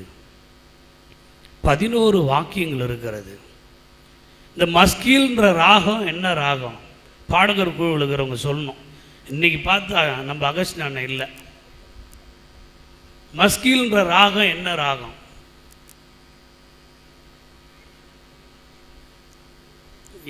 எல்லாருக்கும் தெரியலன்னா கூட உங்களுக்கு தெரிஞ்சிருக்கணும். மஸ்கில்னு ஒரு ராகம். அது என்ன ராகம்? ஒரு ஐயர் பிரசங்கம் பண்ண போனாராம்.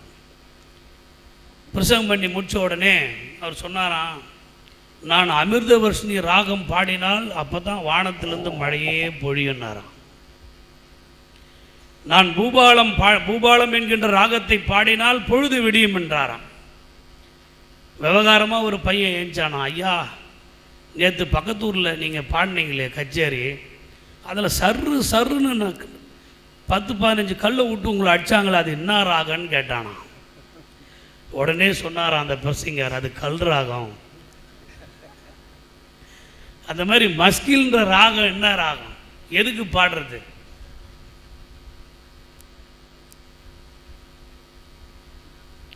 என்னம்மா புரியல? போதகர் சங்கீதமா? மஸ்கில் என்கின்ற அந்த வார்த்தை உருது வார்த்தை. அந்த உருது வார்த்தை தான் எபிரேய வார்த்தையும் உருது வார்த்தையும் ஒன்றாகவே ஒட்டி போகிறது. அந்த வார்த்தைக்கு கடினம் மிகுந்த சூழ்நிலை, நெருக்கடி மிகுந்த சூழ்நிலை என்று அர்த்தம். ஆக ஒரு மனிதன் 7 கட்டையில் பாடுகிறான் என்று சொன்னால் அது ராகத்திற்குள் அடங்குவது. சுய நினைவோடு பாடுகிறான், சுய சிந்தையோடு பாடுகிறான் என்று அர்த்தம். ஒரு மனிதன் இந்த 7 சாரி கம பாத நீச சானி தப மகரிச, அவரோகணம் ஆரோகணம், ஆரோகணம் அவரோகணம், இந்த 7 ராகத்திற்குள் சுருதிக்குள் பாடினா அது சுயநினைவோடு பாடுகிறான் என்று அர்த்தம். அதே மனிதன் 7 கட்டைக்குள் அடங்காமல் பாடுகிறான் என்று சொன்னால் அவன் மிகுந்த வலியோடு இருக்கிறான், மிகுந்த வேதனையோடு இருக்கிறான், மிகுந்த காயத்தோடு இருக்கிறான், மிகுந்த நெருக்கடியில் இருக்கிறான். அந்த நெருக்கடி மிகுந்த வேளையிலே தான் தாவீது இந்த பாடலை பாடுகிறார். இது தாவீதின் சங்கீதம், மஸ்கில் ராகத்தில் பாடப்பட்ட சங்கீதம். இந்த சங்கீதத்தில் தான் 32வது சங்கீதத்தின் 8ஆம் வாக்கியம் எடுத்து படியுங்கள் பார்க்கலாம். நான் உனக்கு போதித்து நீ நடக்க வேண்டிய வழியை காட்டுவேன், என் கண்ணை வைத்து ஆலோசனை சொல்லுவேன். என் அன்பின் உறவுகளே, ஆண்டவர் உங்களையும் என்னையும் பார்த்து நீ எப்படிப்பட்ட வலியோடு, துன்பத்தோடு, துயரத்தோடு, நெருக்கடியோடு, கடின பாடுகளோடு, கஷ்டத்தோடு, மனவேதனையோடு வந்து அவரிடத்தில் நின்று அவரை நோக்கி கூப்பிட்டாயானால் அது பாடலாக இருக்கட்டும், ஜெபமாக இருக்கட்டும், வாக்கியமாக இருக்கட்டும், வார்த்தையில் எடுத்து சொல்ல முடியாத சூழ்நிலையாக இருக்கட்டும், அது வெறும் கண்ணீராக கன்னங்களிலே வழிந்தோடுகின்ற சூழ்நிலையாக இருக்கட்டும், அவர் சந்நிதியில் நீ வந்து விட்டால், அவரிடத்தில் நீ வந்து நின்று விட்டால், அவர் உனக்கு போதிக்கிறார், வழியை காட்டுகிறார், அவர் கண்ணை உன் மீது வைத்து உனக்கு ஆலோசனை சொல்லுகிறார். இது அவரிலே நீங்கள் வந்து ரட்சிப்பு பெற வேண்டும் என்று சொன்னால் ஒரு இரட்சகர் வேண்டும். அந்த இரட்சகர் தான் உன்னையும் என்னையும் ரட்சிக்க வேண்டும். அந்த இரட்சகர் தான் ஆண்டவராக இயேசு கிறிஸ்து. அந்த ஆண்டவராக இயேசு கிறிஸ்துவை நீ ஏற்றுக்கொள்வாயானால் நீ ரட்சிக்கப்படுவாய். ஆண்டவராக இயேசு கிறிஸ்துவை ஏற்றுக்கொள்ளுகிறாய் என்று சொன்னார் அந்த ரட்சிப்பை பெற்றுக்கொள்ளுவாய். அந்த ரட்சிப்பை பெற்றுக்கொள்ளுகிறாய் என்பதற்கு அடையாளம் உன் பழைய வாழ்க்கையிலிருந்து, பாவ வாழ்க்கையிலிருந்து மனம் மாறி அவரோடு இணைந்து வாழுகிற வாழ்வை நீ பெற்றுக்கொள்ள வேண்டும். அப்படி அவரோடு இணைந்து வாழுகிற வாழ்வை நீ பெற்றுக்கொள்வாயானால் அந்த மனம் மாறி வாழ்வை பெற்றுக்கொள்ளுகின்ற அந்த சூழ்நிலை தான் உன்னையும் என்னையும் எப்படி அழைக்கிறது? திருமுழுக்குக்கின்ற அந்த அடையாளத்தில் அழைக்கிறது. அந்த திருமுழுக்கை பெற்றுவிட்டு பழைய குருடி கதவை திரடினி இந்த பாவ மன்னிப்பையே நாம் எடுத்துக்கொள்ளாமல், மனமாறுதலே இல்லாமல் வாழ்ந்து கொண்டிருக்கிற வாழ்க்கை திருமுழுக்கு எடுத்ததனுடைய அடையாளம் என்ன? ஞான ஸ்நானம் பெற்றுக்கொண்டதின் அடையாளம் என்ன? பாப்டிசோ பாப்டிசைன் என்று சொல்லக்கூடிய அந்த சொல்லிலிருந்து பாப்டிசம் என்று வருகிறது. இந்த பாப்டிசம் என்று சொல்லுகின்ற பொழுது நீங்களும் நானும் நீரால் குளிப்பது, தண்ணீரால் கழுவதல்ல, நம் உள்ளத்தை இறைவனுடைய ஆசீரால் கழுவுகின்ற ஆசீர்வாதத்தை பெற்றுக்கொள்ளக்கூடியவர்களாக நீங்களும் நானும் இருக்க வேண்டும். நிக்கோதேமு, இந்த நிக்கோதேமு என்கின்ற இந்த மனிதர் இரவிலே வந்தார். இரவிலே வந்தார் என்பதே பெரிய குறையாக பார்க்கிறார். யார் இந்த நிக்கோதேமு? அவர் ஒரு பரிசேயர். அவர் ஒரு பரிசேயர் என்று குறிப்பிட்டு சொல்லுவதற்கு காரணம் இருக்கிறது. நிக்கோதேமு இயேசு கிறிஸ்து வாழ்ந்த இந்த காலத்தில் ஒட்டுமொத்தமாக அந்த நிலப்பரப்பில் 6000 பரிசேயர்கள் இருந்தார்கள். பாரிசீஸ் என்று சொல்லக்கூடிய எபிரேய சொல்லுக்கு அல்லது அந்த கிரேக்கு மொழிபெயர்ப்பிற்கு பிரித்தெடுக்கப்பட்டவன் என்று பொருள். இவர் 6000 பேரிலே ஒருவர், பிரித்தெடுக்கப்பட்டவர். 3 பேரிலே செல்வந்தர்கள் இருந்தார்கள். அந்த 3 பேரிலே இவர் ஒருவர். இந்த நிக்கோதேமு இரவிலே வந்தார். நல்ல போதகரே என்று அவரை அழைத்தார். அல்லது நீர் செய்கிற இந்த அரும் அடையாளங்களை கடவுளோடு நீர் இல்லாமல் விட்டால் இதை செய்ய முடியாது என்று சொன்னார். இவர் இரவிலே வந்தார், யோவானோ பகலிலே அவரை பறைசாற்றினார். இதோ உலகத்தின் பாவங்களை சுமந்து தீர்க்கிற தேவாட்டுக்குட்டி வருகிறார். நிக்கோதேமு இரவில் வந்தார், யோவான் பகலிலே சொன்னார். நிக்கோதேமுக்கு வேதம் தெரியும், யோவானுக்கு தேவனையே தெரியும். நிக்கோதேமு ஆண்டவரிடத்தில் போய் நல்வாழ்வை பெற்றுக்கொள்வது எப்படி என்று கேட்டார். ஆனால் யோவானோ நல்ல வாழ்க்கை வாழுகின்ற மனிதராகவே இருந்தார். நிக்கோதேமு செல்வ செழிப்பில் இருந்தார், கடவுளுக்கு கொண்டு வந்து உயர்ந்த காணிக்கையை படைத்தார். யோவானுக்கு கொடுப்பதற்கு எதுவுமே இல்லை, ஏழையாக இந்த மண்ணில் வாழ்ந்தார். நிக்கோதேமு ஆண்டவரே என்று அவரை பின்தொற்றி வந்தார். இவரோ இயேசுவை அடையாளம் காட்டிவிட்டு யோவானோ அவரை பின்பற்றி நான் போக வேண்டும் என்று சொன்னார். இந்த முழுக்கு முடிவர் யோவானுக்கும் நிக்கோதேமுக்கும், இவரோ பணக்காரர்களோடு இருந்தார் நிக்கோதேமு, இவரோ ஏழைகளோடு தன்னை அடையாளப்படுத்தி கொண்டார். இவரோ தண்ணீரிலே கொண்டு வந்து முக்கி ஞானஸ்நானத்தை கொடுத்தார். இவரோ ஆவியிலும் தண்ணீராலும் பெறுகிற ஞானஸ்நானம் எப்படிப்பட்டது என்று கற்று தெரிந்து கொண்டார். முதல் முறை இரவிலே வந்தார், இரண்டாவது முறை பகிரங்கமாக ஆலோசனை சங்கத்திற்கு முன்பதாக இந்த மனிதர் எந்த தவறும் செய்யவில்லை, இவர் நல்லவர் என்று பறைசாற்றினார். மூன்றாவது முறை இந்த நிக்கோதேமு இயேசுவை சந்தித்த பொழுது அவரை அடக்கம் செய்வதற்கு மிர் என்று சொல்லக்கூடிய வாசனை திரவியத்தை கலக்கி எடுத்துக்கொண்டு மிக விலை உயர்ந்த அந்த பொருளை அவருடைய அடக்க வழிபாட்டுக்கு கொண்டு போய் கொடுத்தார். இந்த உலகத்தில் ஜீவனோடு இருக்கின்ற பொழுதுதான் ஒரு மனிதன் இன்னொரு மனிதனை தேடி வருவான். செத்து போன பிறகு அந்த மனிதனுக்கு தன்னால் ஆன மொத்தத்தையும் தருகிற ஒரு பெரும் வளர்ச்சி அடைந்த மனமாற்றம் நிறைந்த அறிந்து கொள்ள வந்தவர் அறிந்து கொண்டதை அறிவித்தார். அறிவித்தவர் அந்த அறிவித்ததுடைய சாட்சியின்படி வாழ்ந்து காட்டினார். இது நிக்கோதேமின் வாழ்க்கையிலே நடந்தது. இந்த நிக்கோதேமை போன்று அறியாமை இருந்த நாம் அறிந்து கொள்வதற்காக அந்த ஞான ஒளியினிடத்திலே நம்மை சுற்றி நாம் இருட்டிலே இருக்கிறோம். அந்த இருட்டை நம்மை சுற்றி இருக்கிறது. எனவே நாம் இருட்டாக அடையாளப்படுத்துகின்றோம். ஆனால் வெளிச்சத்தை தருகின்ற ஞான ஒளியை தருகின்ற இயேசு பிரான் இடத்தில் போய் கேள்வி கேட்டார். அந்த கேள்வி, அந்த தேடல் இன்று வரைக்கும் உங்களுக்கும் எனக்கும் நமக்கும் சொல்லித் தருவதாகவே இருக்கிறது.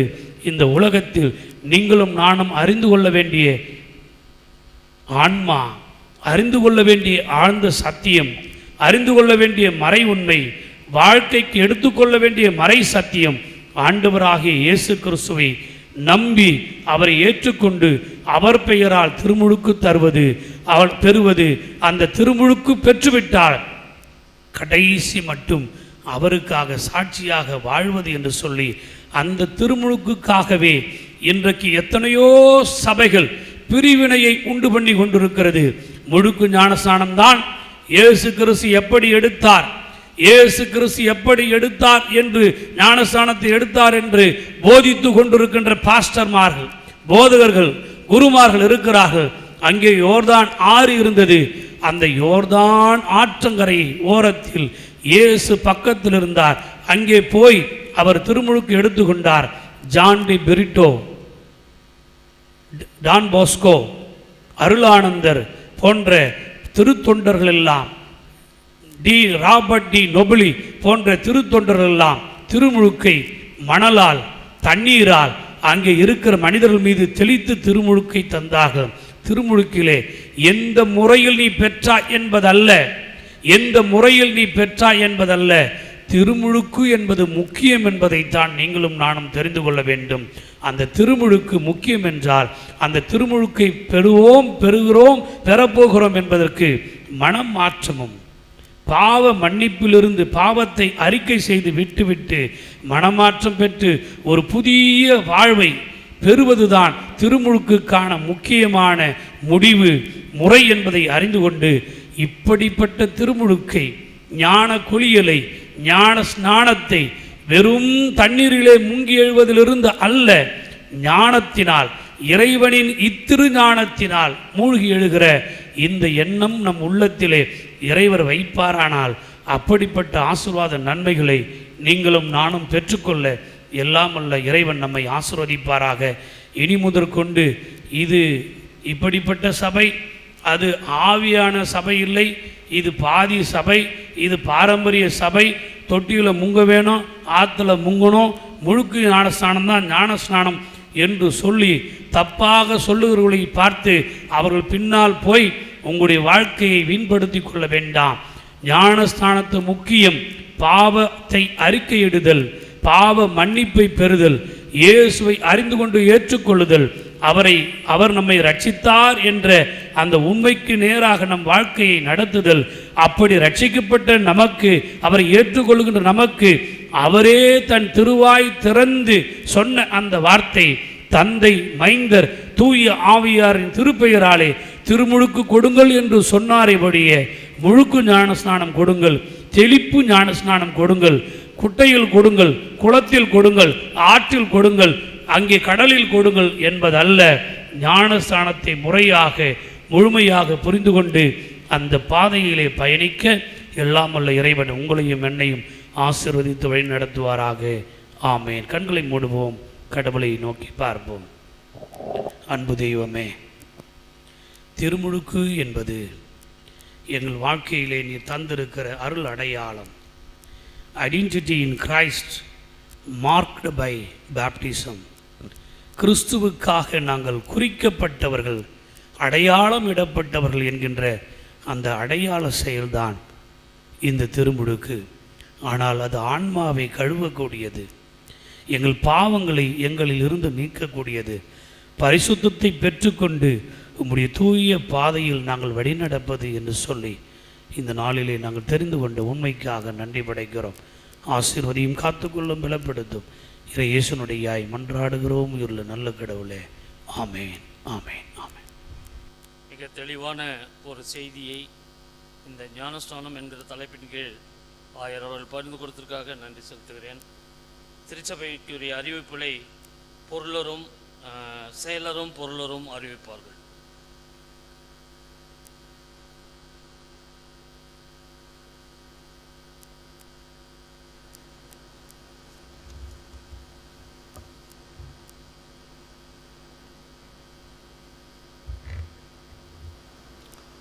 இன்றைய ஆராதனை நம் ஒவ்வொருவருக்கும் ஆசீர்வாதமும் ஆவிக்குரிய புத்துணர்ச்சியும் தேவனுடைய கிருபையின் நிறைவும் பெற்றுக்கொள்ள சபையார் ஒவ்வொருவரையும் வாழ்த்தி தோத்திரங்களை சமர்ப்பிக்கின்றேன்.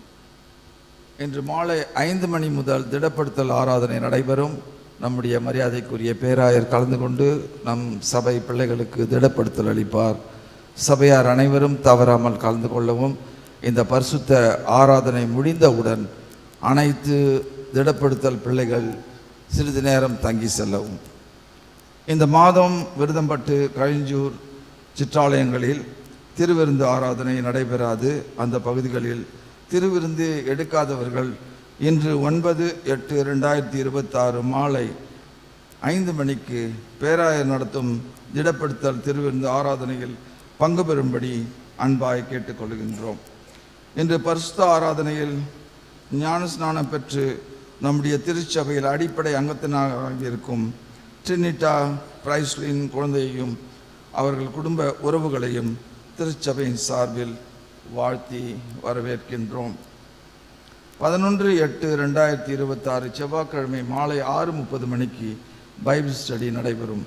பெண்கள் ஐக்கிய சங்கத்தின் இந்த வார நிகழ்வுகள் 13/8/2026 மாலை 5:30 மணிக்கு பெண்கள் ஜப கூடுகை நடைபெறும். 15/8/2026 மாலை 5:30 மணிக்கு ஆகஸ்ட் மாத பெண்கள் ஐக்கிய சங்க மாதாந்திர கூட்டம் நடைபெறும். இது பெண்கள் ஐக்கிய சங்க செயலரின் அறிவிப்பு. நமது சபையின் வாலிபர் ஐக்கிய சங்கத்தின் யூத் ரிட்ரீட் பற்றிய விவரங்கள். நாட்கள் 14-15 ஆகஸ்ட் 2026 வெள்ளிக்கிழமை. இடம் எபனேசர் ஸ்கூல், ஏலகிரி. தலைப்பு Faith has no limits, infinite. Registration and parental consent forms are available with the office bearers of Youth Fellowship. Last date for submission இன்று ஞாயிறு கடைசி நாள். 15/8/2026 சனிக்கிழமை காலை 8 மணிக்கு நம்முடைய இந்திய தேசத்தின் 80வது சுதந்திர தினம் முன்னிட்டு ஆலயத்தில் தேசிய கொடி ஏற்றப்படும். இந்த வார குடும்ப ஜெப கொடுக்கை விவரங்கள்: நாள் புதன்கிழமை 12/8/2026 6:30 மணி முதல் 7:30 மணி வரை. பொருள்: திருமுழுக்கால் குறிக்கப்படும் கிறிஸ்துவின் அடையாளம்.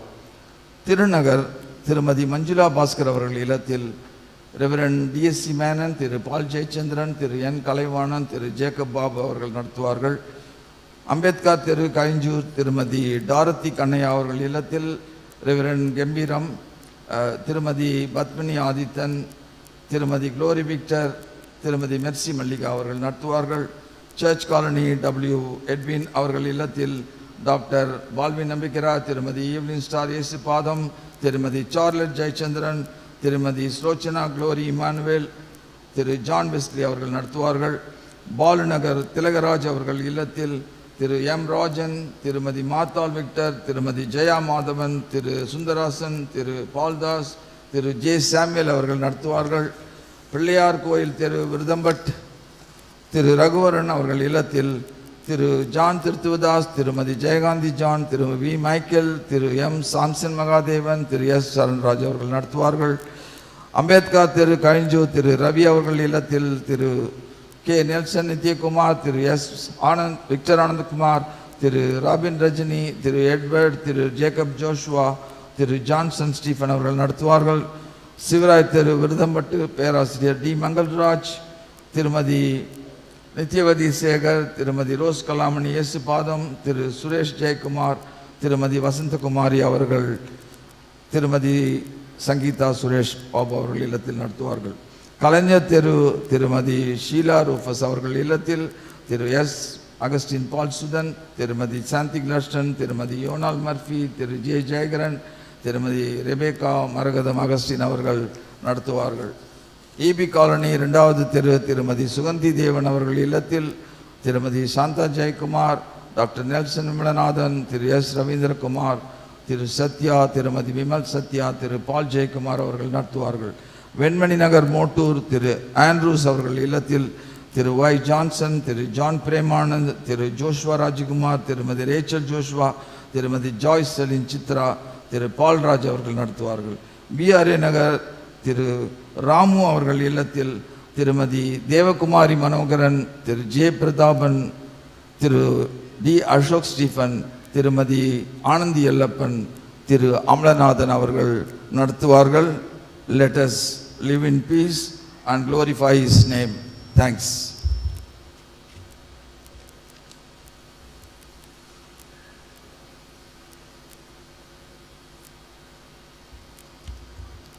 ஆண்டவராகிய இயேசு கிறிஸ்துவின் நாமத்தில் திருச்சபையர் அனைவருக்கும் வாழ்த்துதலையும் வணக்கத்தையும் தெரிவித்துக் கொள்கிறேன். பழைய ஆலய உபயோகத்திற்கென்று திரு ஜார்ஜ் டேவிட் குடும்பத்தினர் ஒரு மின்விசிறியை காணிக்கையாக அளித்துள்ளனர். அவர்களுக்கு திருச்சபையின் சார்பிலே நன்றியை தெரிவித்துக் கொள்கிறோம். விடுதி உபயோகத்திற்கென்று பெயர் சொல்ல விரும்பாத குடும்பத்தார் தன்னுடைய குழந்தையின் பிறந்த நாளை முன்னிட்டு ஒரு சிப்பம் அரிசியை காணிக்கையாக அளித்துள்ளனர்.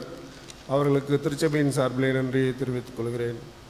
2/8/2026 காலை 7 மணி மற்றும் 8:30 மணி ஆராதனையில் சேகரிக்கப்பட்ட காணிக்கையின் விவரம்: மாதாந்திர காணிக்கை 87,270, நன்றி படியில் 20,815, நற்செய்தி பணி 5,100, ஏழைகள் நிதி 18,860, பெண்கள் ஐக்கியச் சங்க நிதி 3,450, வாலிபர் ஐக்கியச் சங்க நிதி 3,445, ஆண்கள் ஐக்கியச் சங்க நிதி 2,480, கல்வி நிதி 8,455, ஏலம் 80, பிறந்தநாள் காணிக்கை 2,950, திருமண நாள் காணிக்கை 510, தசமபாக காணிக்கை 4,800, சிஇ காணிக்கை 570, குடும்ப வார ஜெபக்கூட்ட காணிக்கை 1,300, ஆங்கில ஆராதனை பொது காணிக்கை 6,220, தமிழ் ஆராதனை முதல் பொது காணிக்கை 7,105,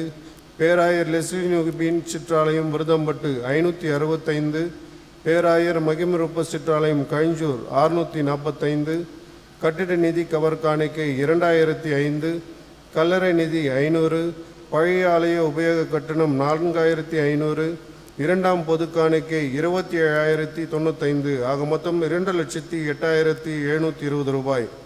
ஜோசப் மேய விடுதி உரை காணிக்கை 20,600, ஞாயிறு பள்ளி காணிக்கை 3,570. நன்றி.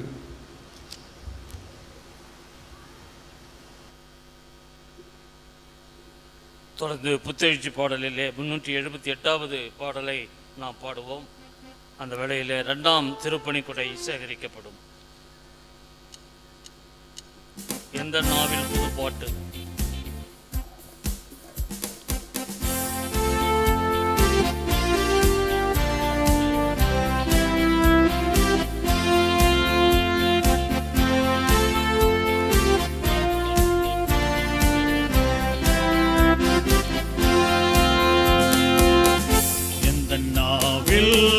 புது பாட்டு எந்த இயேசு தருகிறார். எந்த நாவில் புது பாட்டு எந்த இயேசு தருகிறார். ஆனந்தம் கொள்ளுவேன் அவரை நான் பாடுவேன் உயிருள்ள நாள் வரையில். அல்லேலூயா. ஆனந்தம் கொள்ளுவேன் அவரை நான் பாடுவேன் உயிருள்ள நாள் வரையில். எந்த நாவில் புது பாட்டு எந்த இயேசு தருகிறார். பாவ இருள் என்னை வந்து சூழ்ந்து கொள்கையில் தேவன் அவர் தீபமாய் என்னை தேற்றினார். பாவ இருள் என்னை வந்து சூழ்ந்து கொள்கையில் தேவன் அவர் தீபமாய் என்னை தேற்றினார். ஆனந்தம் கொள்ளுவேன் அவரை நான் பாடுவேன் உயிருள்ள நாள் வரையில். அல்லேலூயா.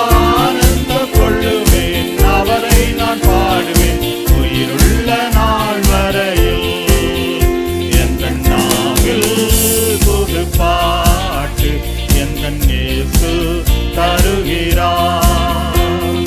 பாதை நோயும் வந்தபோது வெண்டல் கெட்டிட்டார். வாதை காட்டி துன்பம் எல்லாம் நீக்கி விட்டிட்டார். வாதை நோயும் வந்தபோது வேண்டல் கேட்டிட்டார். வாதை காட்டி துன்பம் எல்லாம் நீக்கி விட்டிட்டார்.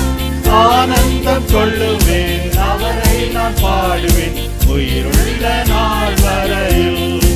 அல்லேலூயா.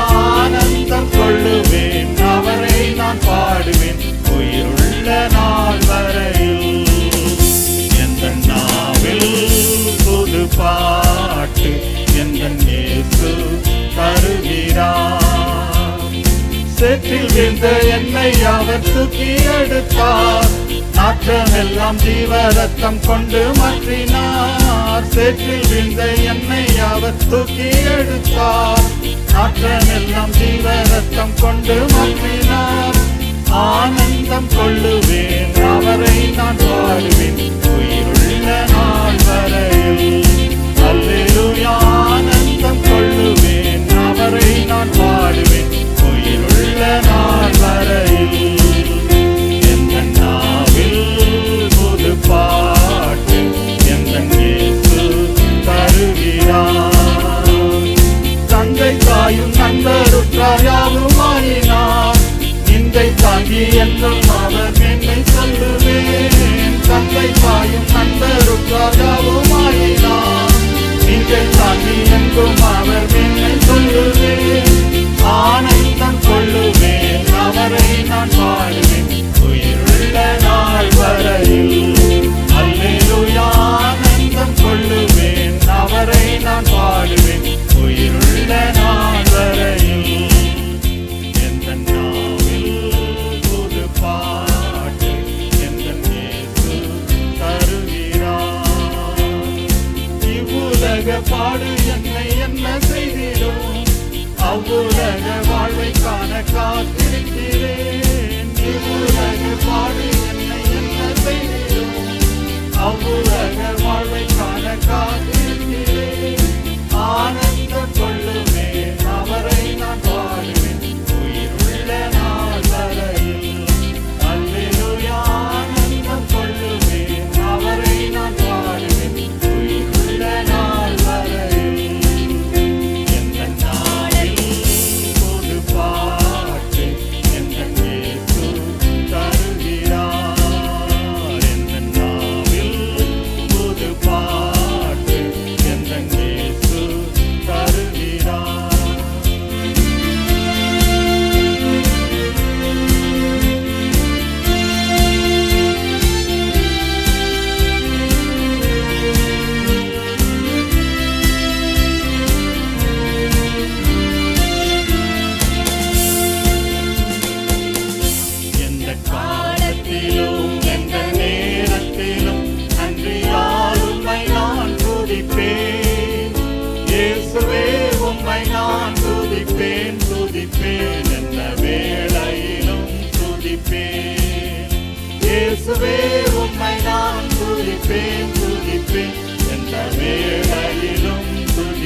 ராஜராஜனும் என் சர்வமும் நீரே, தேவனும் நீரே, என் ஜீவனும் நீரே, ராஜராஜனும் என் சர்வமும் நீரே. எந்த காலத்திலும் எந்த நேரத்திலும் நன்றியால் உம்மை நான் துதிப்பேன். இயேசுவே உம்மை நான் துதிப்பேன், துதிப்பேன், எந்த வேளையிலும் துதிப்பேன். இயேசுவே உம்மை நான் துதிப்பேன், துதிப்பேன், எந்த வேளையிலும் துதிப்பேன்.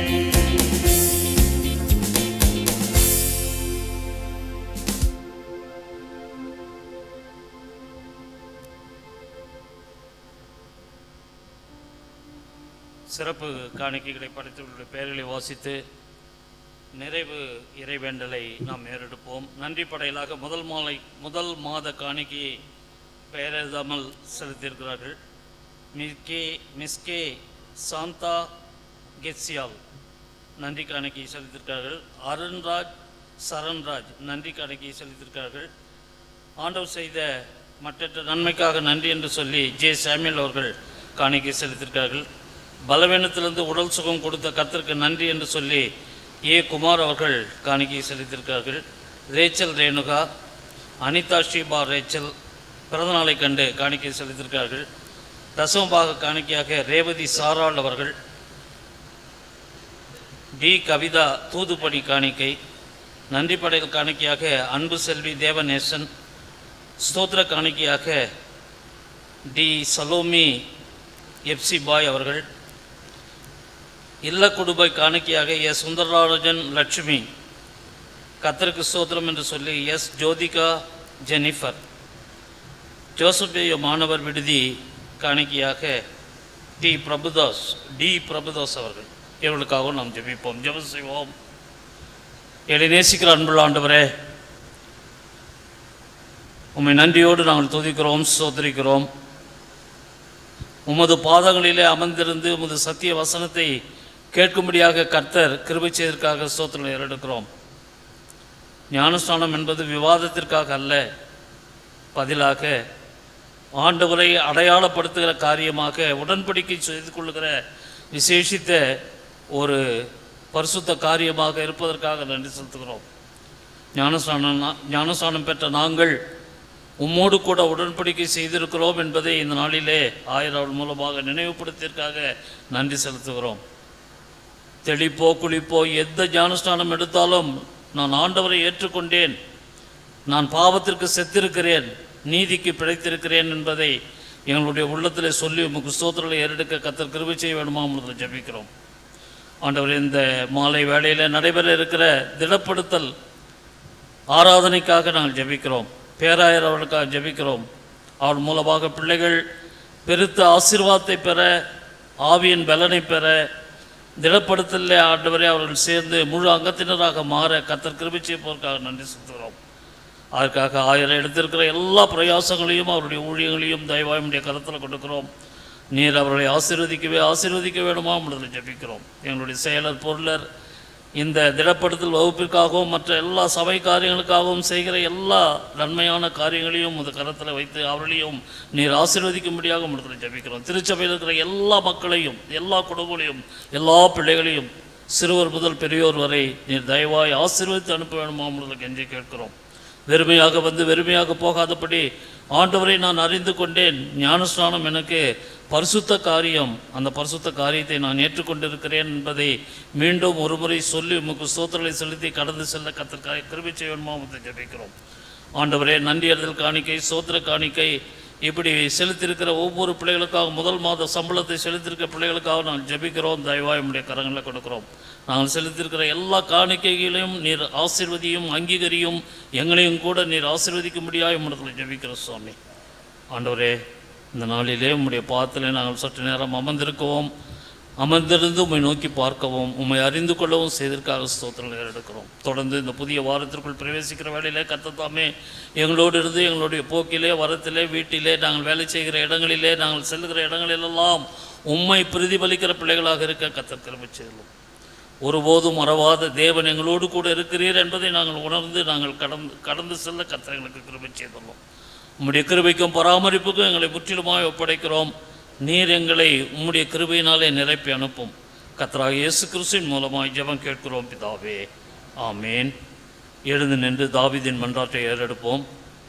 என் ஆத்துமாவே கர்த்தரை ஸ்தோத்திரி, என் முழுமே பரிசுத்த நாமத்தை ஸ்தோத்திரி. என் ஆத்துமாவே கர்த்தரை ஸ்தோத்திரி, அவர் செய்த சகல உபகாரங்களையும் மறவாதே. ஆமேன். ஆண்டவர் உங்களை ஆசீர்வதித்து உங்களை காக்க கடவர். ஆண்டவர் தம்முடைய முகத்தை உன்மேல் பிரகாசிக்க பண்ணி உங்கள் மேல் கிருபையாக இருக்க கடவர்.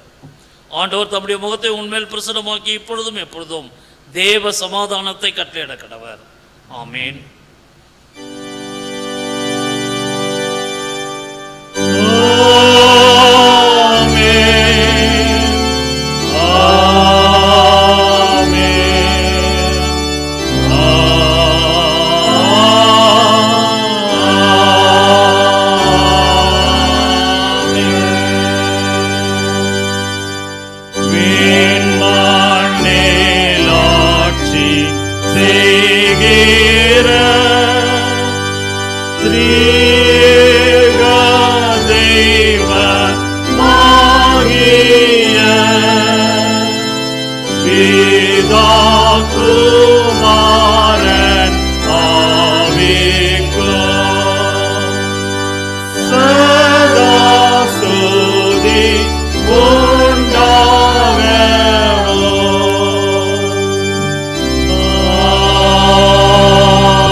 அவர் உமது ஆவியோடும் இருப்பாராக. இறை அமைதியோடு போய் வாருங்கள். கர்த்தருடைய நாமத்தினாலே ஆமென். ஆமென்.